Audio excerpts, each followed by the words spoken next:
Welcome to Presha law tutorial. Hello learners, कैसे हैं आप? आई होप आप अच्छे होंगे और अपनी स्टडी कर रहे होंगे। तो जैसा कि हमारी लेक्चर सीरीज़ चल रही है legal research and moot court subject पर, और लास्ट वीडियो में हमने स्ट्रक्चर ऑफ मूट कोर्ट को पढ़ा था और आज हम टेक्निक्स ऑफ लीगल रिसर्च के बारे में पढ़ेंगे।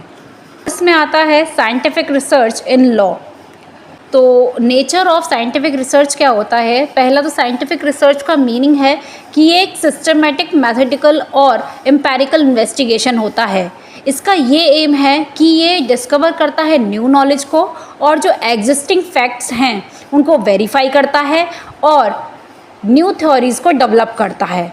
तो इस तरीके से साइंटिफिक रिसर्च किया जाता है सिस्टमेटिकली। देन उसके बाद बात हम करेंगे करेक्टरिस्टिक ऑफ साइंटिफिक रिसर्च की। सो फर्स्ट आता है इसमें सिस्टमैटिक। इसके अंदर स्ट्रक्चर और ऑर्गेनाइज प्रोसेस फॉलो किया जाता है। दूसरा आता है एम्पेरिकल। ये ऑब्जर्वेशन, एक्सपीरियंस और एक्सपेरिमेंट से बेस होता है। तीसरा आता है इसमें ऑब्जेक्टिव। ये पर्सनल बायसनेस और सब्जेक्टिव इन्फ्लुएंस से फ्री होता है। देन नेक्स्ट आता है रेप्लिकेबल। के अंदर क्या आता है, जो भी अदर्स होते हैं उन्होंने जो रिजल्ट रिप्रोड्यूस किया है वो भी इसके अंदर इंक्लूड होता है। देन उसके बाद आता है लॉजिकल। इसके अंदर रीजनिंग और क्लियर मैथोलॉजिकल यूज़ किया जाता है। वेरीफिएबल, इसके अंदर जो भी फाइंडिंग्स होती हैं, जो भी रिजल्ट निकल के आता है, जो भी उन्होंने कोई भी रिसर्च किया है, लीगली कोई रिसर्च कर रहे हैं भी टॉपिक का, तो वो क्या होता है, उसको टेस्टिफाई किया जाता है और कंफर्म किया जाता है दूसरों के द्वारा। देन उसके बाद क्यूमुलेटिव मतलब जो प्रीवियस नॉलेज है वो बिल्ड करती है। तो बेसिकली जो साइंटिफिक रिसर्च है वो तब किया जाता है। मूट कोर्ट में इसका क्या रोल होता है ये इसमें बताया गया है कि जो मूट कोर्ट होती है, जब उसमें लीगल रिसर्च की जाती है किसी भी स्टेटमेंट ऑफ फैक्ट्स को लेकर, जो उसके इश्यूज़ हैं, उनके जो क्वेश्चंस हैं, उनको ढूंढने के लिए जो रिसर्च की जाती है, तो उसमें साइंटिफिक रिसर्च मेथड यूज़ किया जाता है, जो कि सिस्टमेटिक, मैथमेटिकल और एम्पेरिकल इन्वेस्टिगेशन होता है, जिसका एम होता है जो भी डिस्कवर किया गया है, जो भी इश्यूज़ हैं या जो भी स्टेटमेंट ऑफ फैक्ट्स हैं, उनको वेरीफाई करना। ये सारे जो रिसर्च के जो करेक्टरिस्टिक है वो इसके अंदर इम्पॉर्टेंट है। देन नेक्स्ट आता है टाइप्स। तो टाइप्स के अंदर इसके अंदर दो टाइप होते हैं। पहला है बेसिक, जिसे हम प्योर रिसर्च कहते हैं। इसके अंदर फंडामेंटल जो अंडरस्टैंडिंग होती है उसको गेन किया जाता है, मतलब जो भी फंडामेंटल कॉन्सेप्ट्स हैं या फैक्ट्स हैं उसको देखा जाता है विदाउट प्रैक्टिकल एप्लीकेशन, मतलब उसके ऊपर कोई प्रैक्टिकल एप्लीकेशन के बिना जो उसकी फंडामेंटल अंडरस्टैंडिंग है उसको गेन किया जाता है। देन नेक्स्ट आता है अप्लाइड रिसर्च। इसका फोकस होता है, मतलब अप्लाइड रिसर्च का फोकस होता है प्रैक्टिकल प्रॉब्लम्स पे, जिसको हम एक्शन रिसर्च को भी के नाम से भी जानते हैं। इसके अंदर क्या होता है, जो प्रैक्टिकल प्रॉब्लम्स हैं उसको सॉल्व करने पर फोकस किया जाता है इसके अंदर, और जो प्योर रिसर्च है उसके अंदर फंडामेंटल अंडरस्टैंडिंग को गेन करने के लिए किया जाता है। देन नेक्स्ट आता है applicability of scientific research in social science. So social science क्या होता है, तो सोशल साइंस के अंदर जो भी डिसिप्लिन्स हैं जैसे सोशियोलॉजी, पॉलिटिकल साइंस, इकोनॉमिक्स और लॉ, तो ये सारे जो डिसिप्लिन्स हैं इनका क्या काम होता है, ये एक स्टडी करते हैं ह्यूमन बिहेवियर को, सोसाइटी को और इंस्टीट्यूशन को। ठीक है। देन उसके बाद जो साइंटिफिक रिसर्च है उसका क्या रोल है सोशल साइंस में, तो सोशल साइंस के लिए साइंटिफिक रिसर्च क्यों ज़रूरी है, तो फर्स्ट है to understand social phenomena. Social phenomena को जानने के लिए साइंटिफिक रिसर्च होना बहुत ज़रूरी है। Then relationship between social variable जैसे क्राइम और पॉवर्टी, ठीक है, तो इसको एक्सप्लेन करना। तो ये दो वेरिएबल्स हैं, एक क्राइम और एक पॉवर्टी, एग्जाम्पल्स दे रखे हैं, ठीक है, उसको एक्सप्लेन करना। देन उसके बाद to test hypothesis about social behaviour and institutional function. तो हाइपोथेसिस को टेस्ट करने के लिए, हाइपोथेसिस मतलब कोई ऐसा आइडिया जिसको आपने सोचा है, ठीक है, जो आपका ये जो आपका आइडिया है, आपने जो स्टेटमेंट दिया है या आपने अपनी तरफ से कोई जो चीज़ रिसर्च कर रहे हो उसको टेस्टिफाई करना, ठीक है, चाहे वो सोशल बिहेवियर के अकॉर्डिंग हो या वो इंस्टीट्यूशनल फंक्शनिंग के ऊपर हो। देन उसके बाद है to develop theories that guide policies, social policies, मतलब ऐसे थ्योरीज बनना, डेवलप करना जो कि सोशल पॉलिसीज द्वारा गाइड की गई है, मतलब उसको सोशल पॉलिसी के लिए गाइड की जा सकती है। देन नेक्स्ट आता है मेथड यूज़, कौन कौन से मेथड यूज़ किए जाते हैं, जिसमें आता है क्वालिटेटिव, क्वांटिटेटिव और अगर अदर मेथड की यूज़ की बात करें तो इसमें comparative, case study, historical research, ये सारे मेथड्स यूज़ होते हैं। तो फर्स्ट हम बात करते हैं क्वालिटेटिव मेथड की। क्वालिटेटिव मेथड वो मेथड होता है जिसके अंदर क्वालिटी ऑफ अ रिसर्च निकाला जाता है, जो कि इंटरव्यू के थ्रू होता है, एथनोग्राफी के थ्रू होता है। क्वांटिटेटिव में क्या होता है, क्वांटिटेटिव में क्वांटिटी मैटर करती है, तो उसके अंदर सर्वे, स्टैटिक्स, इस तरीके से रिसर्च कंडक्ट की जाती है। Then case studies, comparative analysis, कि कोई कंपेयर हो रहा है, जैसे इंडिया का है यूएसए से कंपेयर हो रहा है, तो उसके अंदर कंपैरेटिव एनालिसिस मेथड भी यूज़ किया जाता है। हिस्टोरिकल रिसर्च, मतलब जो पास्ट, जो भी उसकी हिस्टोरिकल बेसिक पास्ट थिंग है उसको लेकर भी रिसर्च किया जाता है। तो इस तरीके से मेथड्स यूज़ किए जाते हैं। देन नेक्स्ट आता है चैलेंजेस। तो इसके अंदर सोशल फिनोमेना जो है वो कॉम्प्लेक्स है, वेरिएबल है, कॉन्टेक्स्ट डिपेंड करता है, तो उसके ऊपर चैलेंजेस होते हैं। मतलब सोशल फिनोमेना मतलब कोई भी सोशल कोई इशू है जो कि सोशली इफेक्ट कर रही है, तो उसको देखा जाता है, उसको वेरिएबल की तरह यूज़ किया जाता है। For example crime and poverty है, तो एक सोशल फिनोमेना है, ठीक है, उसको देखकर वेरिएबल्स इसके अंदर सेट किए गए, क्या कॉम्प्लेक्सिटी आ रही है, किस तरीके से ये दोनों कॉन्टेक्स्ट एक दूसरे पे डिपेंड है, ये चीज़ जो है देखा जाता है चैलेंजेस में। देन उसके बाद और क्या चैलेंज आता है इसमें रिसर्च में, साइंटिफिक रिसर्च इन सोशल साइंसेज में। तो दूसरा आता है इसमें ह्यूमन बिहेवियर, जो भी ह्यूमन बिहेवियर है जो प्रेडिक्टेबल नहीं है नेचुरल फिनोमिना से, इस तरह के दो चैलेंजेस के अंदर सामने आते हैं। देन नेक्स्ट आता है applicability of scientific research in law. अब लॉ पर क्या एप्लीकेबिलिटी होती है, साइंटिफिक रिसर्च का क्या कैसे अप्लाई होता है। तो फर्स्ट है law as a social science. तो इसके अंदर जो लॉ जो है वो रेगुलेट करता है सोशल बिहेवियर और सोशल इंस्टीट्यूशन को, तो ये ओवरलैप किया जाता है सोशल साइंस से। जैसे आपने सोशल इंजीनियरिंग की थ्योरी पढ़ी है रॉस्को पाउंड की जूरिस्प्रूडेंस में या आपके लीगल मेथड में, तो इस तरीके से इसके अंदर जो एप्लीकेबल किया जाता है साइंटिफिक रिसर्च का। देन नेक्स्ट आता है purpose of scientific research in law.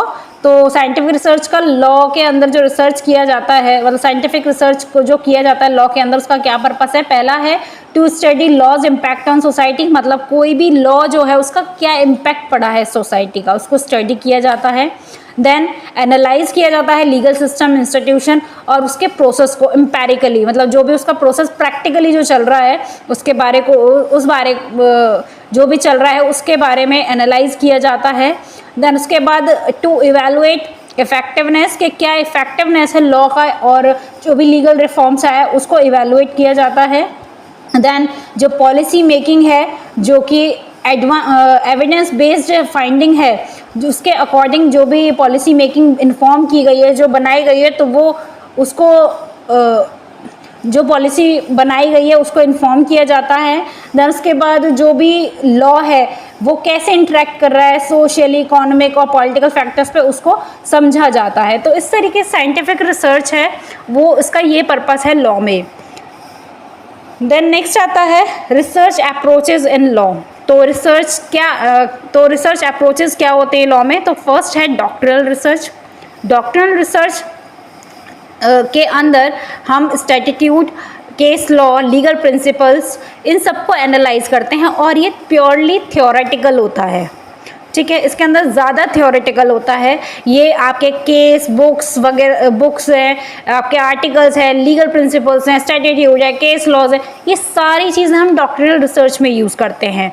Then next आता है empirical legal research. Empirical legal research basically क्या काम करता है, वो एक प्रैक्टिकल और एक्सपीरियंस बेस्ड रिसर्च होता है, जिसके अंदर डाटा कलेक्शन किया जाता है, सर्वे किया जाता है, इंटरव्यूज़ लिए जाते हैं, ऑब्जर्वेशन किया जाता है कि उस स्टडी का क्या एक्शन हुआ, मतलब लॉ के अंदर उसका क्या एक्शन चल रहा है, ठीक है। देन नेक्स्ट आता है कंपैरेटिव लीगल एनालिसिस। तो इसके अंदर जो लॉ है कंपेयर किया जाता है अक्रॉस जुरिडिक्शन में साइंटिफिकली। जैसे फॉर एग्जांपल अगर हम सिटीजनशिप के बारे में पढ़ रहे हैं तो कंपैरेटिव एनालिसिस पढ़ रहे हो, तो इंडिया में कैसा सिटीजनशिप है, यूएसए में कैसा सिटीजनशिप है, तो इस बारे में इसके अंदर कंपैरेटिव एनालाइज किया जाता है। जब आप दो कंट्रीज़ का, दो या तीन या जो भी कंट्रीज़ का आप कंपैरेटिव देख रहे हैं, तो उसके बारे में हम स्टडी इस लीगल रिसर्च के अंडर करते हैं। देन उसके बाद आता है इंटरडिसिप्लिनरी रिसर्च। इसके अंदर लॉ के साथ जो भी सोशलॉजी, इकोनॉमिक्स है, साइकोलॉजी है, ऐसे सब्जेक्ट्स पर कंबाइन किया जाता है, तो उसको बोलते हैं हम इंटरडिसिप्लिनरी रिसर्च। मतलब लॉ है, लॉ के साथ आप सोशलॉजी का कुछ यूज़ कर रहे हैं, कुछ इकोनॉमिक्स का पार्ट यूज़ कर रहे हैं, साइकोलॉजी का यूज़ कर रहे हैं, या और भी अदर सब्जेक्ट्स को लेकर यूज़ कर रहे हैं। जैसे for example health care law है ना, तो उसके अंदर क्या हो गया, आपका लॉ हो गया but it combine with the medical disciplines, मतलब जो मेडिकल है, हेल्थ से रिलेटेड जो भी है, तो आप उसको कंबाइन करके कोई रिसर्च कर रहे हो, ठीक है। देन सोशलॉजी है, सोसाइटी को लेकर कोई लॉ के साथ कोई भी आप रिसर्च कर रहे हैं, तो उसको इंटरडिसिप्लिनरी रिसर्च कहते हैं। देन नेक्स्ट आता है बेनिफिट्स। तो इसके अंदर बेनिफिट्स बताया गया है। तो पहला है कि ये लॉ मेकिंग और एडमिनिस्ट्रेशन को इम्प्रूव करता है एविडेंस बेस पे, जो भी उसकी ग्राउंडिंग एविडेंस है उसके बेस पर जो भी लॉ मेकिंग है, जो लॉ बनाया है, जो एडमिनिस्ट्रेशन, उसको इम्प्रूव करता है।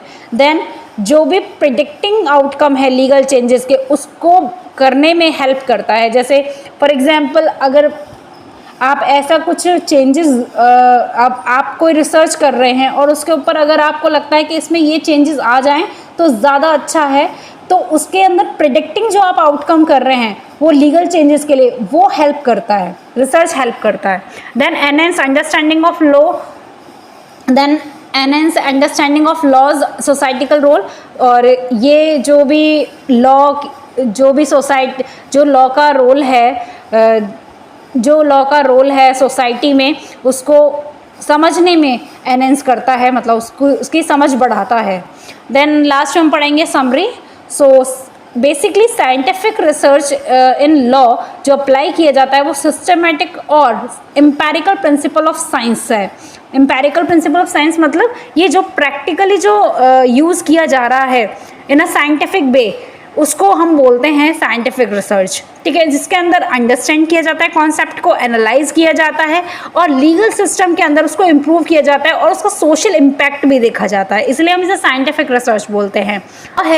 वो एक नॉर्मेटिव और इंटरप्रेटिव है, और ये साइंटिफिक रिसर्च मेथड के साथ मिलकर ये अलाउ करता है कि जो एविडेंस बेस्ड स्टडी है वो सोसाइटी के फिनोमिना के अकॉर्डिंग हो, और ये सोशल फिनोमिना जो evidence based study of law है उसको अलाउ करता है, और साथ साथ जो भी सोसाइटी में डेवलपमेंट हो रहा है लॉ को लेकर या कोई भी इफेक्टिवनेस होता है उसको एनहेंस करता है। अगर हम एट लास्ट बात करें तो साइंटिफिक रिसर्च जो है वो बहुत इम्पॉर्टेंट है स्टूडेंट्स के लिए, रिसर्चर्स के लिए, जिससे कि जो डेवलपमेंट है सोसाइटी में लॉ को लेकर या इंटरडिसिप्लिनरी अप्रोचेस को लेकर वो डेवलप होता रहे।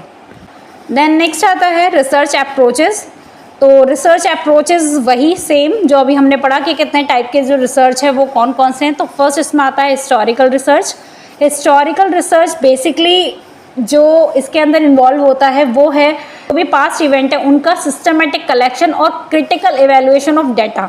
जो भी पास्ट इवेंट्स के डाटा हैं उसका इवैल्यूएशन करना और सिस्टमेटिकली उसे कलेक्ट करना, जिससे कि ये हमें पता चल सके कि उस लॉ का क्या इवोल्यूशन है, क्या लीगल सिस्टम है, क्या सोशल फिनोमेना है। फॉर एग्जांपल अगर हम क्राइम्स की बात करें, इंडियन पीनल कोड की बात करें, अगर हम उसका इवैल्यूएशन देखेंगे, जैसे लॉर्ड मैकोले ने उसको ड्राफ्ट किया, किस तरीके से कब ड्राफ्ट हुआ, किस तरीके से वो डेवलप हुआ, किस तरीके से उसके अंदर सेक्शंस अप्लाई किए गए हैं या उसके अंदर ड्राफ्ट किए गए हैं, तो ये सारी चीज़ें जो हैं ये अंडरस्टैंड करनी होती हैं इस वाले रिसर्च में, है ना। और उसका सोसाइटी पे अब क्या इम्प्रूवमेंट है वो प्रेजेंट में आता है। देन ये जो स्टडी करता है टोटली बेस ये पास्ट इवेंट्स पे करता है। देन नेक्स्ट आता है पर्पस इन लॉ। तो इसके अंदर जो हिस्टोरिकल रिसर्च है इसका क्या पर्पस है लॉ के अंदर। फर्स्ट है कि ये development of legal principles, attitude और इंस्टीट्यूशन के बारे में बताता है कि ओवर द टाइम ये कैसे डेवलप हुए हैं, इनका डेवलपमेंट क्या है। देन दूसरा इसका ओरिजिन क्या है और जो भी लॉज हम पढ़ रहे हैं उसके बिहाइंड क्या रीजंस हैं कि क्या उसकी रेशनल थ्योरीज है, तो उसको अंडरस्टैंड करने के लिए जो हिस्टोरिकल रिसर्च है वो इम्पोर्टेंट होता है। देन उसके बाद आता है टू एनालाइज जुडिशियल डिसीजन, जो भी जुडिशियल डिसीजन हुए हैं हिस्टोरिकल कॉन्टेक्स्ट में उसको एनालाइज किया जाता है। इसीलिए हम जो लीगल हिस्ट्री है वो सब्जेक्ट क्यों पढ़ते हैं, वो इसीलिए पढ़ते हैं जिससे कि हमारा जो previous legal pre decided case है, हिस्टोरिकल कॉन्टेक्स्ट से रिलेटेड जो भी लीगल प्रिंसिपल्स हैं उसको हम एनालाइज कर सकें। देन नेक्स्ट आता है मेथड। इसके अंदर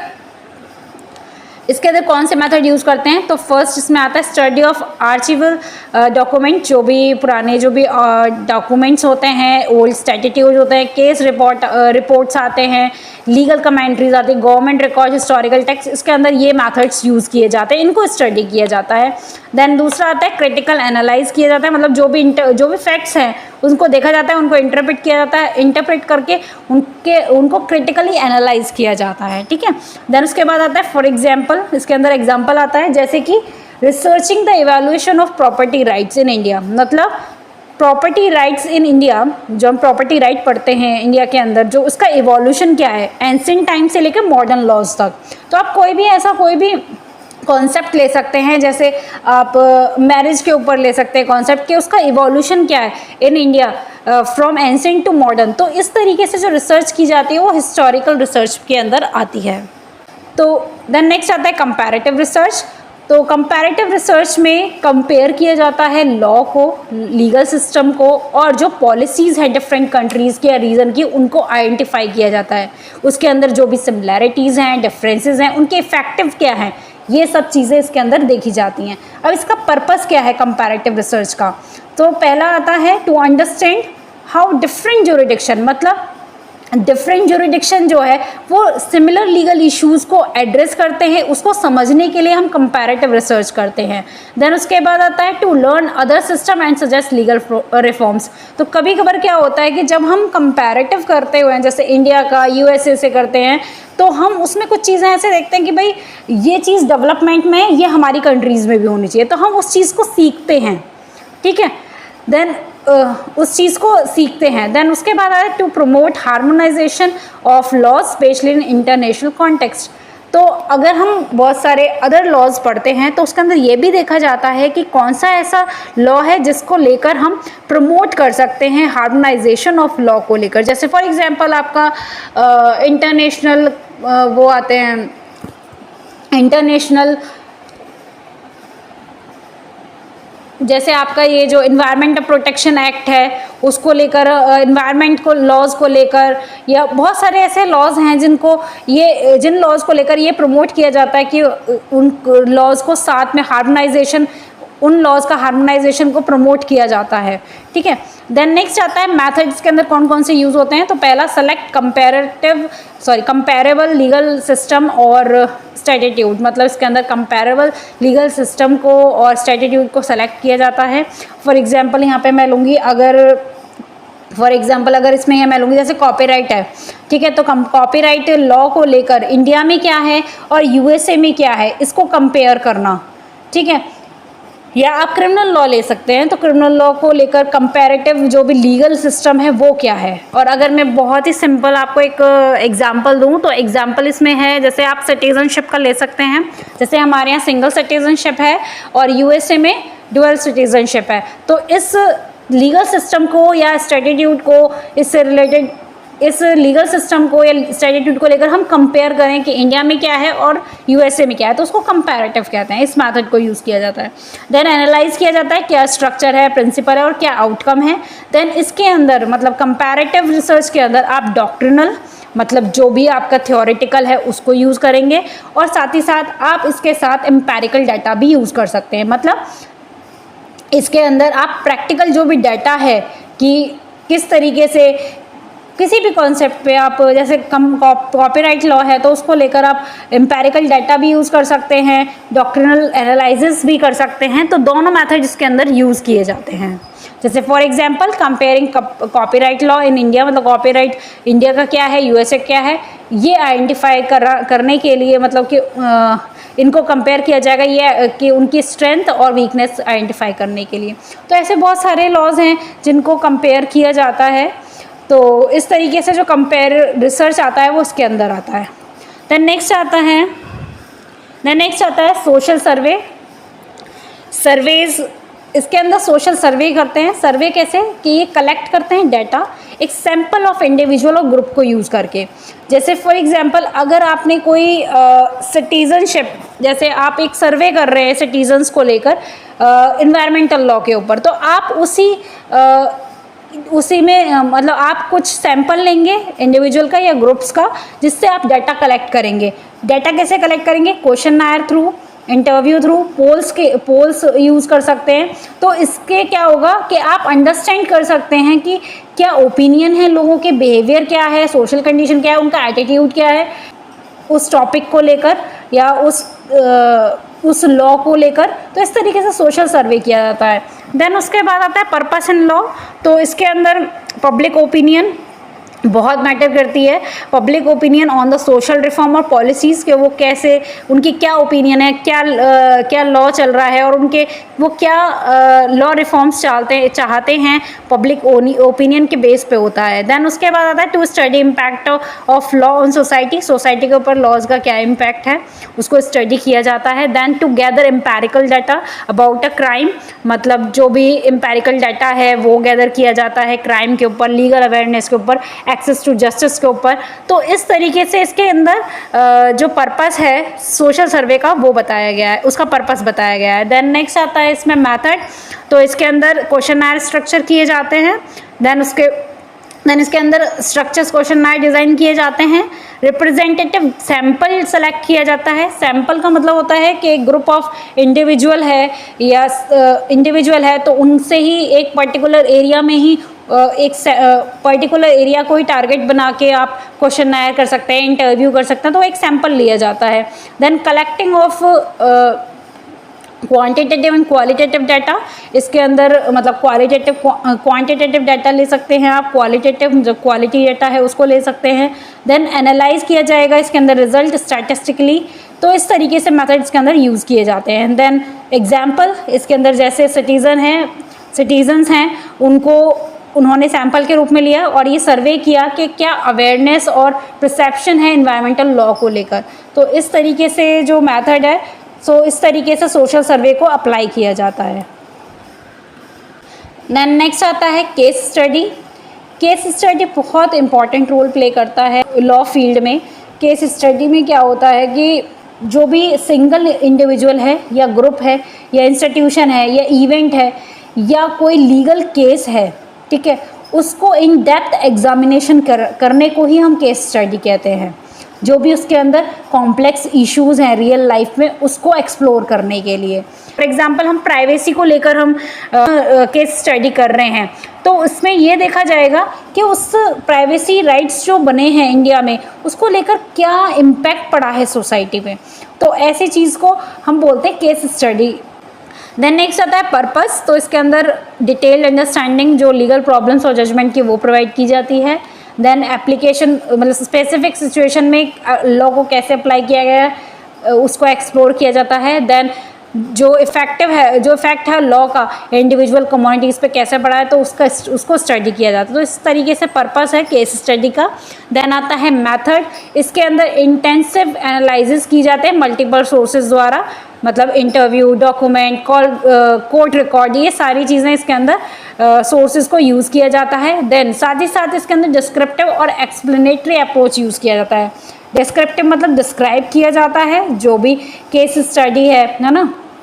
जैसे मैंने प्राइवेसी वाला बताया है कि फॉर एग्जांपल इसके अंदर स्टडी कर रहा है, कोई केस स्टडी कर रहा है इम्पैक्ट ऑफ लैंडमार्क के Supreme Court judgment on the privacy right, मतलब प्राइवेसी राइट जो है इंडिया का, उसके ऊपर जो भी लैंडमार्क सुप्रीम कोर्ट जजमेंट आया है उसका इम्पैक्ट अगर कोई स्टडी कर रहा है तो उसके अंदर वो डिस्क्राइब करेगा उसको और उसको एक्सप्लेन करेगा। तो इस अप्रोच को यूज़ किया जाता है इसके अंदर।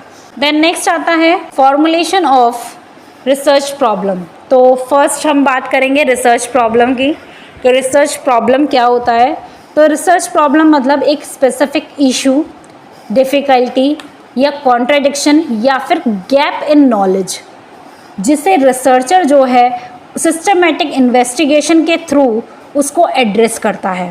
सिंपली अगर कहें तो रिसर्च प्रॉब्लम वो जो स्पेसिफिक इशू है है ना, जिसको रिसर्चर एड्रेस कर रहा है सिस्टमैटिक इन्वेस्टिगेशन के थ्रू। उसके बाद जो लॉ के अंदर जो भी रिसर्च प्रॉब्लम, वो क्या हो सकता है? पहला तो क्वेश्चन हो सकता है लीगल प्रिंसिपल के लिए, या फिर इफेक्टिवनेस कैसा होगा लॉ का, अगर कोई लॉ बना है, कोई लॉ रिफॉर्म हुआ है तो उसका इफेक्टिवनेस क्या है।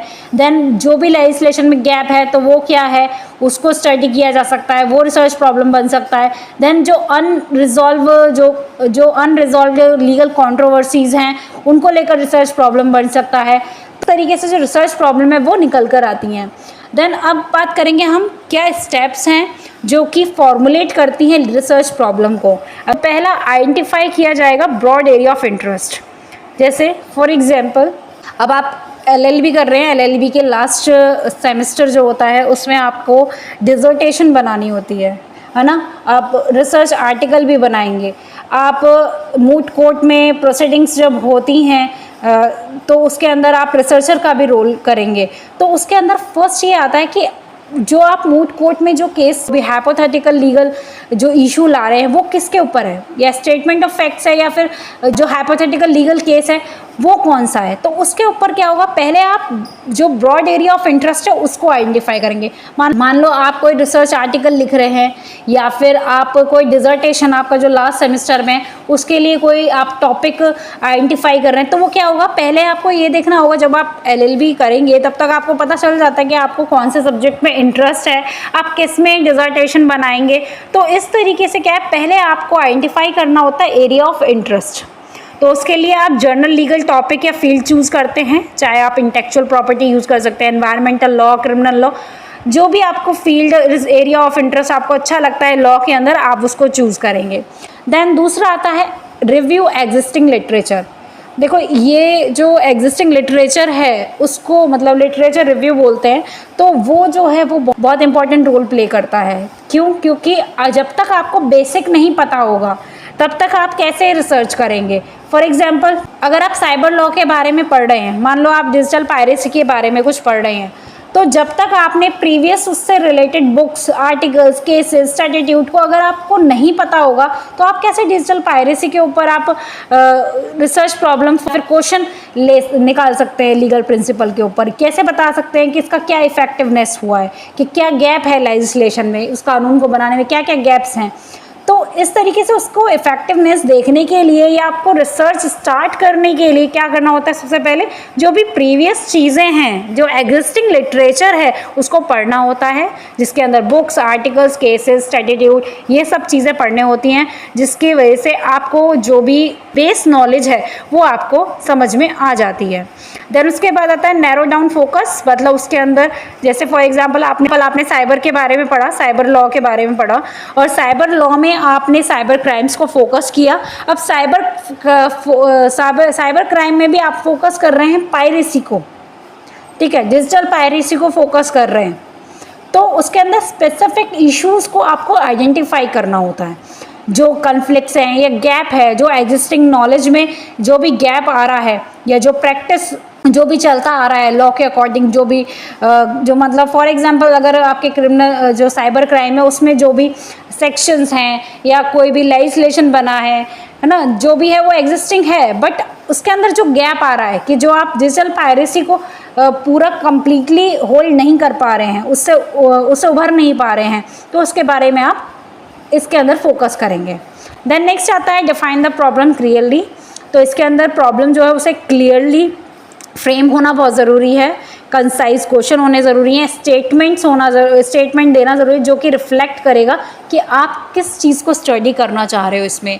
तो उस पर आप देख रहे हैं कि भाई इसी फील्ड में मुझे इंटरेस्ट है कि मैं इसमें स्टडी करना चाहता हूँ। वो पर्टिकुलरली आप किसी भी चीज़ में कर सकते हैं, कोई भी सब्जेक्ट ले सकते हैं। फॉर एग्जांपल आप क्राइम में ले सकते हैं, आप डोमेस्टिक वायलेंस में ले सकते हैं, आप क्राइम अगेंस्ट वुमेन्स में ले सकते हैं, ठीक है। तो उसके अंदर ये देखना होता है कि एक जो भी आप प्रॉब्लम फ्रेम कर रहे हैं वो कंसाइज क्वेश्चन में होना चाहिए, क्लियर, और स्टेटमेंट जो है वो रिफ्लेक्ट करना चाहिए कि आप क्या पढ़ना चाह रहे हैं, आप क्या इंटेंशन है आपको उसको स्टडी करने के, ठीक है। उस प्रॉब्लम को डिफाइन करना क्लियरली ज़रूरी है।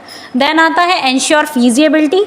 इसके अंदर प्रॉब्लम जो है चेक की जाती है, मतलब जो भी आप रिसर्च कर रहे हैं वो with in a time available time, resource और स्कोप के ऊपर बेस होना चाहिए। देन उसके बाद है फॉर्मुलेट ऑब्जेक्टिव।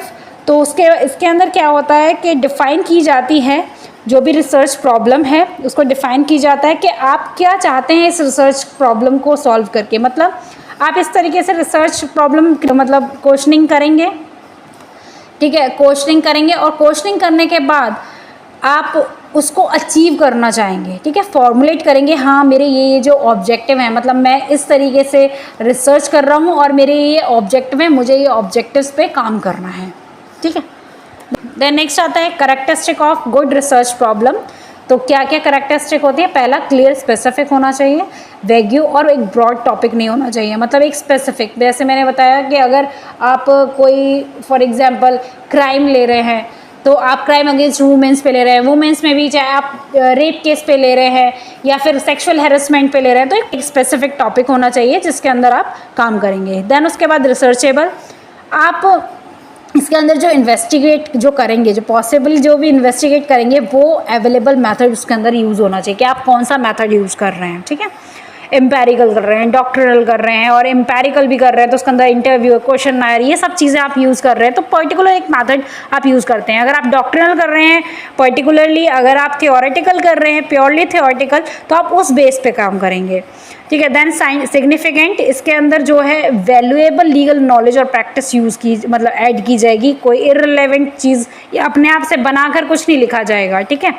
देन उसके बाद आता है रिलेवेंट, जो भी करंट लीगल डेवलपमेंट है, सोशल नीड है, उससे रिलेटेड आप इसके अंदर लिख सकते हैं। एक गुड रिसर्च प्रॉब्लम को बनाने के लिए ये सारी चीज़ें इंपॉर्टेंट होती हैं। देन एथिकल, इसके अंदर कोई हार्म या लीगल वायलेशन यूज़ नहीं करेंगे आप वर्ड, ठीक है, मतलब ऐसे कोई अनएथिकल रिसर्च नहीं कर सकते आप या अनएथिकल रिसर्च प्रॉब्लम नहीं बता सकते इसके अंदर, ठीक है।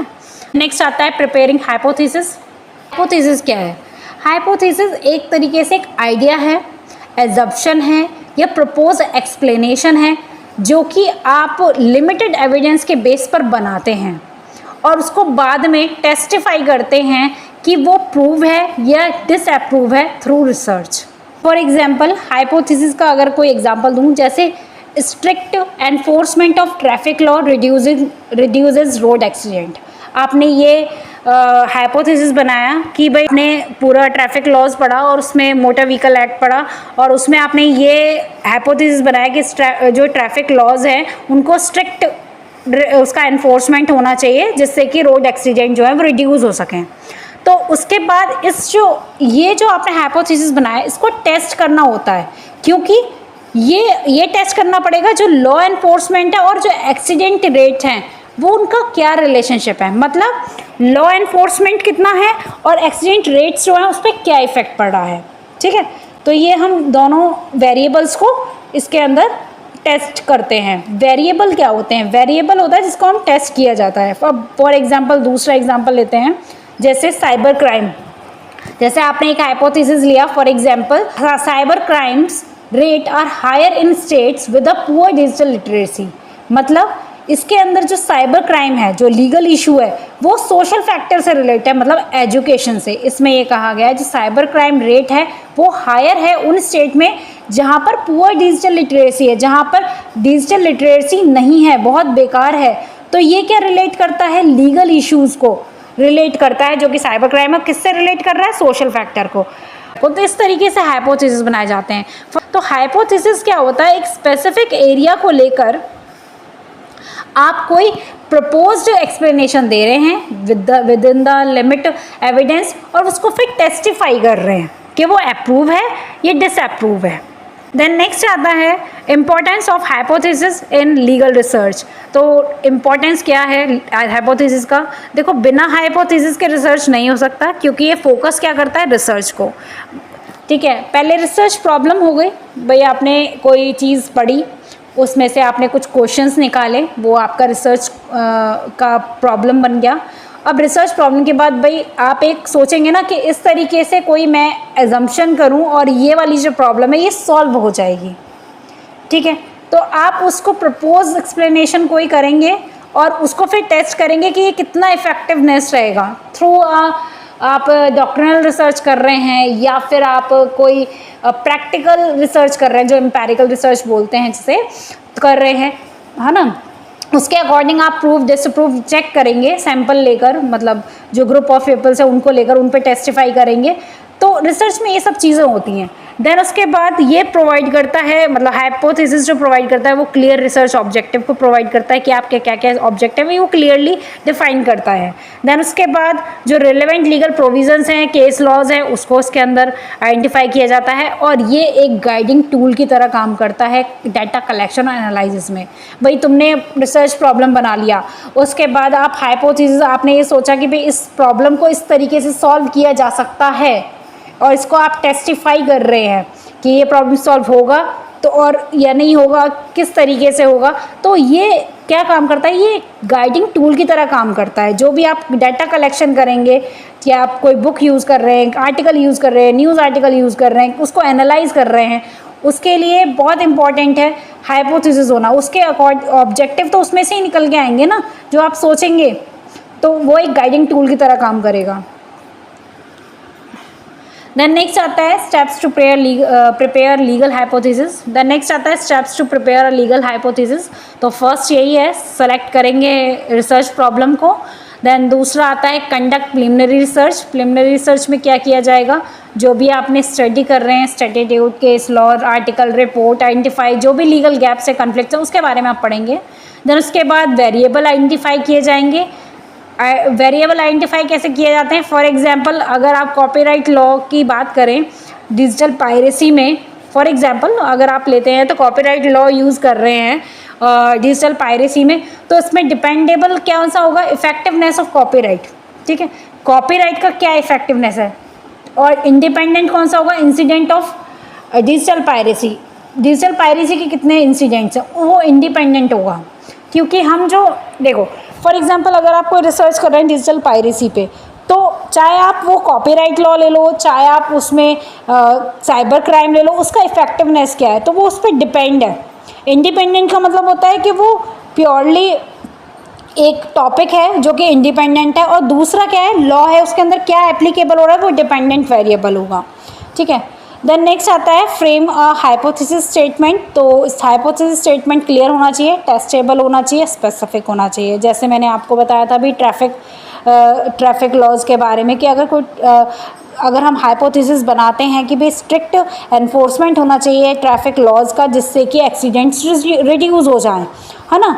तो जो स्ट्रिक्ट एनफोर्समेंट है ट्रैफिक लॉज का, तो वो और साथ में जो आपके एक्सीडेंट केसेस है उनको आप टेस्टिफाई करेंगे, इन दोनों वेरिएबल्स को। ठीक है, और ये स्पेसिफिक होना चाहिए क्लियरली, मतलब आपका हाइपोथेसिस ऐसा नहीं है कि बहुत ज़्यादा हो, स्पेसिफिक क्लियरली होना चाहिए। देन नेक्स्ट आता है एंश्योर हाइपोथेसिस रिसर्चेबल। जो हाइपोथेसिस है वो रिसर्चेबल होना चाहिए, वो वेरीफाइबल होना चाहिए, वेरीफिएबल होना चाहिए, जिसके अंदर लीगल मेथड यूज़ किया जाएगा, डॉक्ट्रिनल या एम्पेरिकल, वो आपके रिसर्च के ऊपर है, आप कौन सा रिसर्च मेथड यूज़ करते हैं। डॉक्ट्रिनल वो जो कि आप थ्योरेटिकल यूज़ कर रहे हैं, उसके अंदर आप बुक्स, आर्टिकल्स, अपने प्रीवियस जो भी एग्जिस्टिंग जो भी चीज़ें हैं उनको आप पढ़ के उसके अंदर आप रिसर्च करके आप लिख रहे हैं। एम्पेरिकल में क्या होता है, एम्पेरिकल में प्रैक्टिकल जो एक्सपीरियंसेस है वो इंक्लूड होती है। ठीक है, नेक्स्ट आता है role of hypothesis in legal research. तो हाइपोथेसिस क्या काम करता है, पहला तो रिसर्च के लिए वो एक जो भी फोकस है उसको प्रोवाइड करने में गाइड करता है। दूसरा कि वो जो भी आर्ग्यूमेंट या एनालाइज आप स्ट्रक्चर कर रहे हैं उसको बनाने में मदद करता है। देन तीसरा, इसमें जो एम्पेरिकल टेस्टिंग है, अगर एप्लीकेबल, अगर आप यूज़ कर रहे हैं एम्पेरिकल टेस्टिंग, प्रैक्टिकल टेस्टिंग, तो उसको ये अलाउ करता है।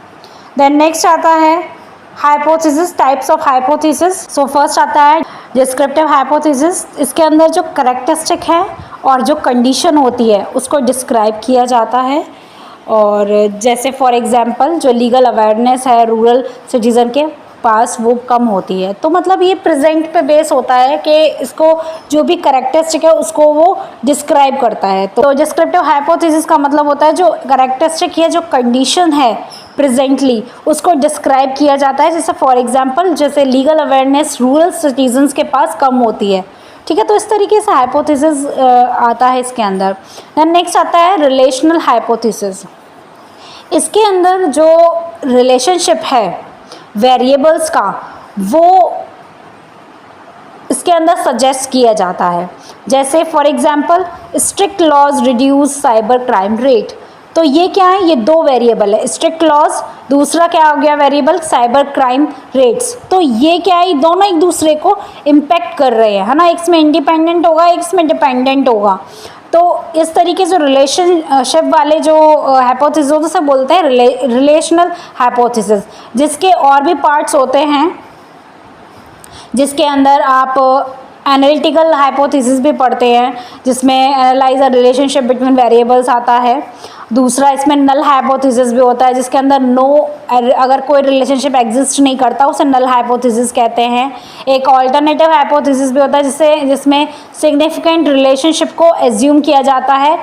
ठीक है, तो इस तरीके से और भी डिस्क्राइब होता है रिलेशनल हाइपोथेसिस का, जिसके अंदर हम तीन चीज़ें पढ़ते हैं। पहला एनालिटिकल, जिसके अंदर रिलेशनशिप जो वेरिएबल के बीच में है वो एनालाइज किया जाता है। दूसरा नल हाइपोथेसिस, जिसके अंदर कोई रिलेशनशिप जो वेरिएबल्स के बीच में एग्जिस्ट नहीं होता है। तीसरा ऑल्टरनेटिव हाइपोथेसिस, जिसके अंदर एज्यूम किया जाता है सिग्निफिकेंट रिलेशनशिप। चाहे तो आप इसे नोट कर लें। रिलेशनल हाइपोथेसिस में तीन चीज़ें और आएंगी, जो कि पहला आएगा इसमें एनालिटिकल हाइपोथेसिस, जिसका मतलब होता है analyze a relationship between a variables. दूसरा इसमें आ गया नल हाइपोथेसिस, जिसका मीन है it assumes no relationship between a variable exist. ठीक है, इसके अंदर वेरिएबल के बीच में कोई रिलेशनशिप एग्जिस्ट नहीं होता। देन आता है ऑल्टरनेटिव हाइपोथेसिस, इसके अंदर आता है it assumes a significant relationship, इसके अंदर एक सिग्निफिकेंट रिलेशनशिप होता है। ठीक है, नेक्स्ट आता है कैजुअल हाइपोथेसिस, इसके अंदर कॉज एंड इफेक्ट इंडिकेट किया जाता है, जो भी के अंदर आता है। For example implementation of environmental laws cause a decrease in pollution, मतलब इन्वायरमेंटल लॉ का इम्प्लीमेंटेशन होगा तो उससे क्या इफेक्ट पड़ रहा है कि जो पॉल्यूशन है वो डिक्रीज होगा। एक इफेक्ट एक कॉज करेगा तो एक इफेक्ट करेगा, पॉल्यूशन कॉज कर रहा है तो एक का इफेक्टिवनेस बढ़ रहा है। ठीक है, तो इस तरीके के जो आते हैं हाइपोथेसिस उसे कॉजल हाइपोथेसिस कहते हैं। तो इसके अंदर हमने तीन टाइप पढ़े हाइपोथेसिस के, डिस्क्रिप्टिव, ठीक है, जिसके अंदर कैरेक्टरिस्टिक को डिस्क्राइब किया गया, कंडीशन को डिस्क्राइब किया गया। दूसरा हमने पढ़ा रिलेशनल हाइपोथेसिस, जिसके अंदर रिलेशनशिप बिटवीन द वेरिएबल्स के बारे में बात की गई। इसके साथ मैंने आपको तीन और बताए हैं जो टाइप्स है। पहला मैंने बताया था analytical hypothesis, it analyze a relationship between the variables. Then फिर मैंने दूसरा बताया null hypothesis, assume no relationship exist. Then alternative hypothesis, assume a significant relationship. ये आपके तीनों जो आए हैं analytical, null and alternative hypothesis, ये रिलेशनल हाइपोथेसिस का पार्ट है। देन लास्ट में आता है कैजुअल हाइपोथेसिस, ये क्या कहता है, ये कॉज एंड इफेक्ट को इंडिकेट करता है। नेक्स्ट आता है tools of data collection. So first इसमें बात करेंगे हम डॉक्यूमेंट एंड कंटेंट एनालिसिस की। तो फर्स्ट इसमें आता है डेफिनेशन। तो डॉक्यूमेंट और कंटेंट एनालिसिस क्या होता है, जब भी डॉक्यूमेंट्स का सिस्टमेटिक, जब हम डॉक्यूमेंट का या कम्युनिकेशन जो कंटेंट है उसका सिस्टमेटिक एग्जामिनेशन किया जाता है, उसको इंटरप्रेट किया जाता है, एनालाइज किया जाता है और साथ ही साथ उसका अगर मीनिंगफुल कंक्लूजन ड्रॉ किया जाता है तो उसको हम बोलते हैं डॉक्यूमेंट एंड कंटेंट एनालिसिस। ठीक है, देन उसके बाद डॉक्यूमेंट्स के अंदर क्या क्या इंक्लूड होते हैं, लीगल टेक्स्ट जिसके अंदर स्टैट्यूट, केस लॉज और कॉन्ट्रैक्ट्स आता है।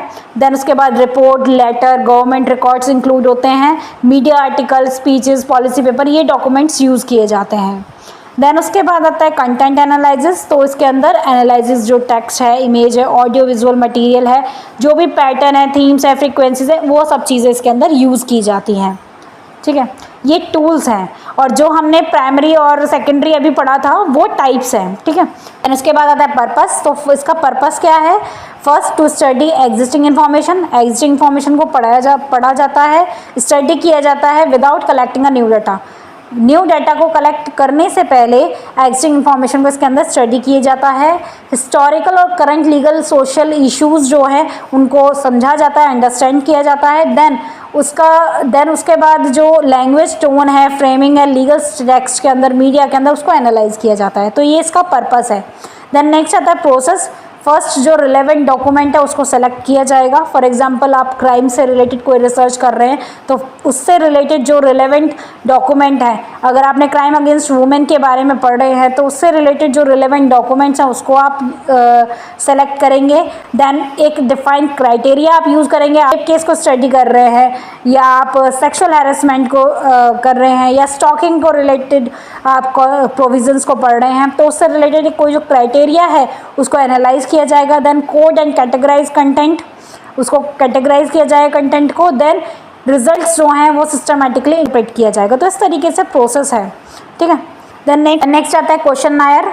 तो क्वेश्चनायर क्या होता है? ये एक सेट ऑफ क्वेश्चन, मतलब जो स्ट्रक्चर सेट ऑफ क्वेश्चंस हैं जो कि डिज़ाइन किए जाते हैं जिससे कि आप क्वांटिटेटिव और क्वालिटेटिव डाटा रेस्पोंडेंट से ले सकें, ठीक है। जैसे आपने sample of group of individual लिए हैं, ठीक है। सैंपल में आपने ग्रुप ऑफ इंडिविजुअल्स को से सैंपल लिया है और आपने उनसे क्वालिटेटिव और क्वांटिटेटिव डाटा के through set of questions design किए हैं तो उसको हम बोलते हैं क्वेश्चनायर, है ना, क्वेश्चंस पूछना।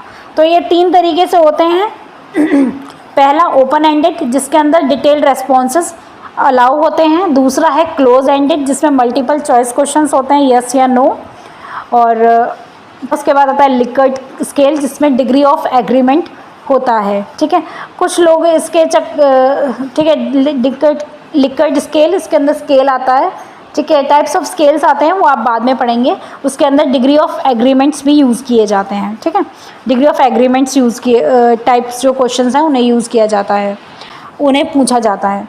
देन नेक्स्ट आता है पर्पस। इसका पर्पस क्या है क्वेश्चनायर का? क्वेश्चनायर का पर्पस ये है कि वो डाटा जो है वो गैदर करता है ओपिनियन बेस्ड, एटीट्यूड, नॉलेज और एक्सपीरियंस बेस्ड। देन ये सुटेबल होता है लार्ज सैंपल और स्टैटिस्टिकल एनालिसिस के लिए। लार्ज सैंपल का मतलब लार्ज ग्रुप ऑफ पीपल से आप कोई रेस्पॉन्सेज ले रहे हैं और स्टैटिस्टिकल एनालिसिस कर रहे हैं, उसके लिए सुटेबल होता है। देन आता है डिज़ाइन टिप, कि इसको बनाने का तरीका क्या है। क्वेश्चंस होने चाहिए, क्लियर होने चाहिए, कंसाइज होने चाहिए, अनबाइजनेस होना चाहिए। उसके बाद सिंपल लैंग्वेज यूज़ करनी चाहिए, पायलट टेस्ट यूज़ करना चाहिए क्वेश्चनायर के लिए, जिससे कि रिलायबिलिटी इम्प्रूव हो। तो पायलट टेस्ट का मतलब क्या होता है? जिसमें कि स्मॉल स्केल और प्रिलिमिनरी स्टडी जो है वो कंडक्ट की जाती है मेन रिसर्च से पहले, है ना। देन उसके बाद लॉजिकल सीक्वेंस होने चाहिए क्वेश्चंस के, वो इंश्योर होना चाहिए। तो इस तरीके से क्वेश्चंस को डिज़ाइन होना ज़रूरी है। देन एडवांटेज, कॉस्ट इफेक्टिव और टाइम सेविंग होता है ये। और इसका एडवांटेज है कि डाटा ऑफ कलेक्शन करने के लिए कंपैरिजन फॉर द कंपैरिजन ये स्टैंडर्डाइज होता है। देन नेक्स्ट आता है प्रिपेयरिंग फॉर फील्ड इंटरव्यूज़। तो फील्ड इंटरव्यूज़ क्या होते हैं? फील्ड इंटरव्यू इसलिए यूज़ किया जाता है कि ये एक नेचुरल सेटिंग है पार्टिसिपेंट्स का, जिसके अंदर हम उनसे क्वालिटेटिव डाटा कलेक्ट करते हैं इन डेप्थ।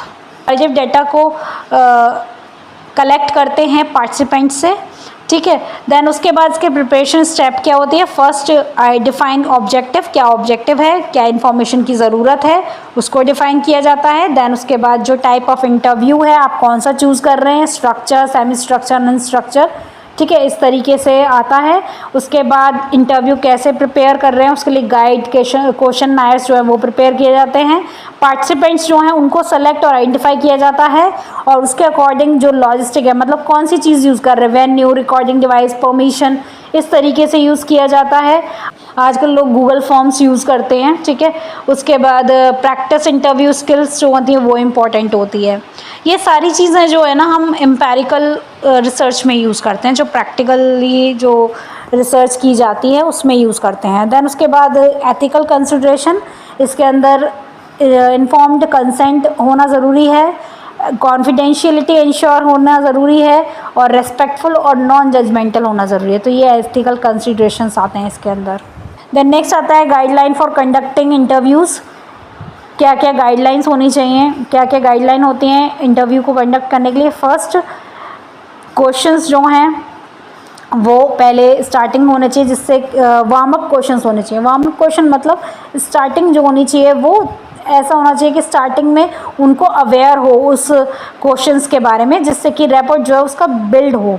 उसके बाद एक क्वेश्चन एक टाइम में एक ही क्वेश्चन पूछा जाना चाहिए, मतलब कि मल्टीपल क्वेश्चंस एक साथ नहीं, एक बार में एक क्वेश्चन होना चाहिए।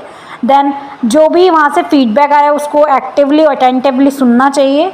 क्लियरिटी होनी चाहिए, एलैबोरेशन होना चाहिए विदाउट इंटरप्शन। उसके बाद जो उनके रेस्पॉन्सेज हैं उनको रिकॉर्ड करना चाहिए, नोट करना चाहिए, ऑडियो भी ले सकते हैं। देन उसके बाद जो मेंटेन न्यूट्रलिटी, मतलब इसके अंदर कोई पर्सनल ओपिनियन एक्सप्रेस नहीं होना चाहिए, न्यूट्रलिटी मेंटेन होनी चाहिए। देन लास्ट में थैंकिंग पार्टिसिपेंट्स को होना चाहिए। देन एक्सप्लेन, जो नेक्स्ट स्टेप है उसे एक्सप्लेन करना चाहिए। नेक्स्ट आता है nature and type of interview. So nature क्या है इसका, क्वालिटेटिव, जिसके अंदर एक्सप्लोरेटरी और ओपन एंडेड आता है। उसके बाद और या फिर क्वांटिटेटिव, जिसके अंदर स्ट्रक्चर और क्लोज एंडेड आता है। ठीक है, इस तरीके से इंटरव्यूज आते हैं ना। ओपन एंडेड में क्या डिटेल्ड आ जाता है और क्लोज एंडेड में मल्टीपल टाइप क्वेश्चन आता है, उसमें क्वांटिटेटिव वाले में आता है। देन उसके बाद टाइप ऑफ इंटरव्यूज़ कौन कौन से हैं। फर्स्ट हमने स्ट्रक्चर पढ़ा था, तो स्ट्रक्चर में प्री डिटरमाइंड क्वेश्चंस आते हैं, same for all, easy to analyze होने चाहिए। जो क्वेश्चंस होते हैं वो स्ट्रक्चर इंटरव्यू में आते हैं। देन सेमी स्ट्रक्चर इंटरव्यू कौन से होते हैं, ये प्रिपेयर किए जाते हैं गाइडेड द्वारा। इसके अंदर फ्लेक्सिबिलिटी अलाउ होता है, जो कि फॉलोअप के लिए लिया जाता है। देन उसके बाद अनस्ट्रक्चर्ड इंटरव्यू, इसके अंदर ओपन कन्वर्सेशन होती है विदाउट फिक्स क्वेश्चन, इसके अंदर फिक्स क्वेश्चन नहीं होते, इसके अंदर ओपन कन्वर्सेशन होती है, ओपन एंडेड टाइप होता है और इसके अंदर डीप एक्सप्लोरेशन जो है वो यूज़ होता है। देन उसके बाद है फोकस ग्रुप इंटरव्यू, इसके अंदर ग्रुप डिस्कशंस जो हैं, डाइवर्स व्यूज़, जो अलग अलग व्यूज़ हैं उस ग्रुप के, डाइवर्स व्यूज़ ऑन टॉपिक को लेकर डाइवर्स व्यूज़ है, अलग अलग व्यूज़ हैं, उनको वो देखा जाता है। देन उसके बाद टेलीफोन ऑनलाइन इंटरव्यू, इसके अंदर टेलीफोन के ज़रिए, वीडियो कॉल्स के ज़रिए जो है आप इंटरव्यूज़ लेते हैं। अब हम पढ़ेंगे रिसर्च एथिक्स के बारे में। रिसर्च एथिक्स का मतलब होता है जो भी मॉरल प्रिंसिपल्स या स्टैंडर्ड्स जो है आप यूज़ करते हैं, मतलब जो रिसर्चर है वो जो भी स्टडी कर रहा है वो रेस्पॉन्सिबली, ऑनेस्टली और रिस्पेक्टफुली होना चाहिए, जिससे कि जो पार्टिसिपेंट हैं उनको प्रोटेक्शन प्रोवाइड हो सके, जो डाटा है वो इंटीग्रिटी हो और जो सोशल ट्रस्ट है रिसर्च के अंदर उसे इंश्योर किया जा सके। तो बेसिकली जो रिसर्च एथिक्स है वो मॉरल प्रिंसिपल और स्टैंडर्ड्स के ऊपर बेस होता है। देन उसके बाद आता है की प्रिंसिपल। तो फर्स्ट है इन्फॉर्म्ड कंसेंट, जो पार्टिसिपेंट उसके अंदर पार्ट ले रहा है रिसर्च के अंदर वो वॉलंटरली होना चाहिए, उसको पता होना चाहिए, इन्फॉर्म्ड कर दे, उसे फुली इन्फॉर्म्ड होना चाहिए और उससे रिलेटेड जो पर्पस, प्रोसीजर, रिस्क, बेनिफिट्स हैं उसको पता होना चाहिए। विदाउट कंसेंट आप रिसर्च के अंदर उस पार्टिसिपेंट को इन्वॉल्व ना करें तो ज़्यादा अच्छा होता है रिसर्च के अंदर। नेक्स्ट आता है अवॉइडेंस ऑफ हार्म। इसके अंदर जो रिसर्चर है उसको इंश्योर होना चाहिए कि पार्टिसिपेंट्स को physical, psychological, social, legal harm ना हो। देन नेक्स्ट आता है ऑनेस्टी एंड इंटीग्रिटी। इसके अंदर रिसर्चर जो है वो कंडक्ट करेगा अपनी research truthfully, without fabrication, falsification, plagiarism के बिना। देन उसके बाद respect for the person. Researcher जो है वो पार्टिसिपेंट्स के साथ जो ट्रीट करेगा वो डिग्निटी और रिस्पेक्ट करेगा उसकी ऑटोनॉमी को।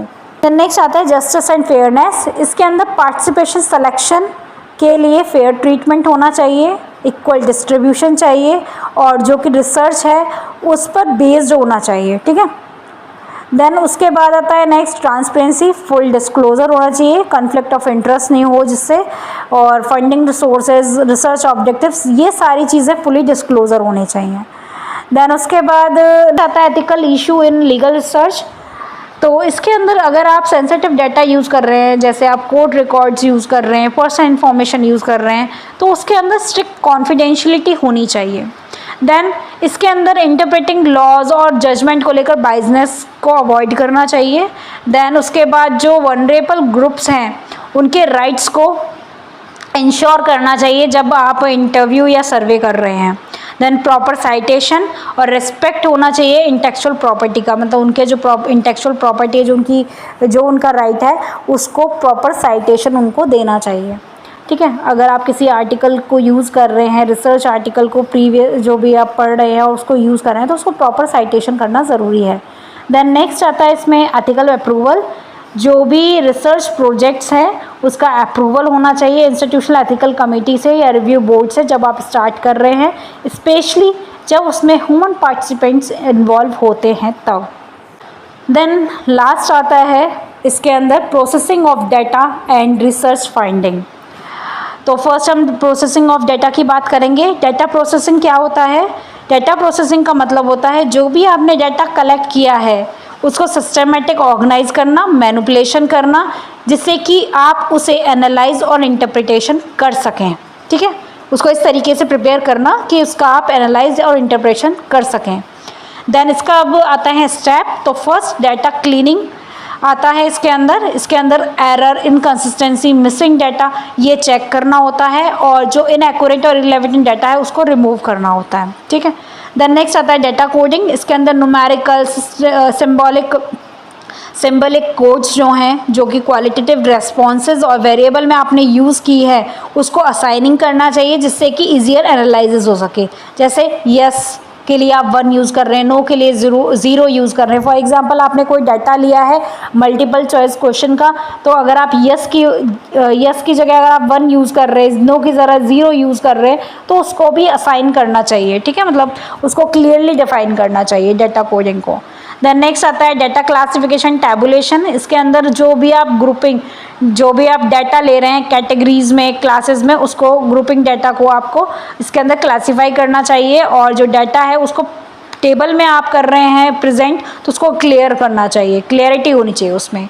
देन डाटा एंट्री आती है उसके, अगर आप इसमें डाटा एंट्री कर रहे हैं, आप डाटा ले रहे हैं तो उसके अंदर सॉफ्टवेयर टूल एक्सेल है, SSP है, NVivo है, तो इसके अंदर ये स्पेसिफाई होना चाहिए। ठीक है, देन उसके बाद आता है डाटा ट्रांसफॉर्मेशन। अगर आप रॉ डाटा को यूज़फुल फॉर्मेट में यूज़ कर रहे हैं, कन्वर्ट कर रहे हैं, तो उसके अंदर कैलकुलेटिंग जो भी आप एवरेज परसेंटेज है उसको आप क्लियरली मेंशन करेंगे उसमें, है ना, उसमें वो शो होना चाहिए कि आपने किस तरीके से आपने उसको यूजेबल फॉर्मेट की तरह यूज़ कर रहे हैं। देन नेक्स्ट आता है analysis of data. Data analysis होना बहुत ज़रूरी है। इसमें क्वालिटेटिव, क्वांटिटेटिव एनालिसिस आता है। क्वांटिटेटिव एनालिसिस मतलब statistical tool, numerical data include होता है, जैसे frequency counts, mean, median, mode आता है, कोरिलेशन आता है। ठीक है, ये सारे क्वांटिटेटिव एनालिसिस होते हैं। देन क्वालिटेटिव में क्या होता है, इसमें क्वालिटी मैटर करता है, तो इसके अंदर thematical analysis, content analysis, narrative analysis, ये सारी चीज़ होती है जिसकी वजह से जो मीनिंग है टेक्स्ट का या फिर इंटरव्यू डाटा का, वो मीनिंग निकल के आए, इंटरप्रेट किया जाए। ठीक है, नेक्स्ट आता है रिसर्च फाइंडिंग। रिसर्च फाइंडिंग का मतलब होता है जो भी रिजल्ट निकल के आए, जो भी आपने रिसर्च किया है उसके जो फाइंडिंग्स निकल के आए, जो भी आउटकम निकल के आए, जो भी प्रोसेस डाटा आप एनालाइज कर रहे हो उससे जो भी रिजल्ट्स निकल के आए उसको हम रिसर्च फाइंडिंग्स कहते हैं। देन उसको प्रेजेंट करना चाहिए, क्लियरली रिपोर्ट फाइंडिंग होनी चाहिए जिसमें descriptive text, table, chart, graph use किया है आपने, उसको क्लियरली रिपोर्ट फाइंडिंग होनी चाहिए उसकी। देन जो भी आप सिग्निफिकेंट पैटर्न यूज़ कर रहे हैं, रिलेशनशिप, ट्रेंड्स या फिर जो भी आपने डिस्कवर किया उसको हाईलाइट करना चाहिए। देन इंटरप्रिटेशन, जो भी आपने फाइंडिंग्स, मतलब जो भी आपने रिसर्च में निकाला है, जो भी आपको फाइंडिंग्स मिली हैं उसके वो रिलेट होना चाहिए आपके रिसर्च प्रॉब्लम और हाइपोथेसिस से। पहले आता है हाइपोथेसिस, आता है जो फाइंडिंग्स होगी, जो हमने ऑब्जेक्टिव बनाए थे उससे रिलेटेड ही आपके फाइंडिंग्स होनी चाहिए, उसका रिजल्ट होना चाहिए। जैसे फॉर एग्जांपल अगर आपको क्वेश्चन मिलता है, अगर आपका एग्जाम होता है, क्वेश्चन होता है, क्वेश्चन के बाद आप आंसर लिखते हैं, तो जो आंसर होता है वो रिलेट होता है ना क्वेश्चन से, सेम ऐसे ही फाइंडिंग्स होनी चाहिए रिसर्च प्रॉब्लम की और हाइपोथेसिस की। देन उसके बाद नेक्स्ट आता है discussion, implication, relevance and possible limitation. इसका मतलब है इसके अंदर जो भी फैक्ट्स हैं, जो भी आपकी फाइंडिंग्स है, वो इम्प्लीकेशन, रिलेवेंस और पॉसिबल लिमिटेशन के अकॉर्डिंग डिस्कस करना चाहिए। देन वैलिडेशन आता है, इसके अंदर क्रॉस चेक फाइंडिंग्स होती हैं, जो एग्जिस्टिंग लिटरेचर है, जो भी लिखी हुई जो चीज़ें हैं, जो एग्जिस्टिंग लिटरेचर है, जो आर्टिकल है, बुक्स है या ट्रायंगुलर है, कोई मल्टीपल डाटा सोर्स आप मेथड यूज़ कर रहे हैं, उसको क्रॉस चेक फाइंडिंग्स भी उसके अंदर वैलिडेशन के लिए यूज़ करनी चाहिए, मतलब यूज़ होनी चाहिए। देन हमारा ये जो टॉपिक है टेक्निक ऑफ लीगल रिसर्च, वो यहीं पे कंप्लीट होता है। जिसके अंदर हमने साइंटिफिक रिसर्च को पढ़ा, रिसर्च अप्रोचेस को पढ़ा, फॉर्मुलेशन ऑफ रिसर्च प्रॉब्लम को पढ़ा, हाइपोथेसिस को पढ़ा, टूल ऑफ डाटा कलेक्शन को पढ़ा और रिसर्च एथिक्स को पढ़ा, प्रोसेसिंग ऑफ डाटा और रिसर्च फाइंडिंग्स को पढ़ा। तो ये सारी टेक्निक्स जो हैं लीगल रिसर्च के लिए बहुत इंपॉर्टेंट हैं।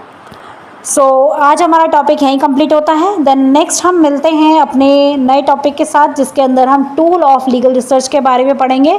सो तब तक के लिए thank you for watching my videos. For more videos, watch, study, like and subscribe my channel.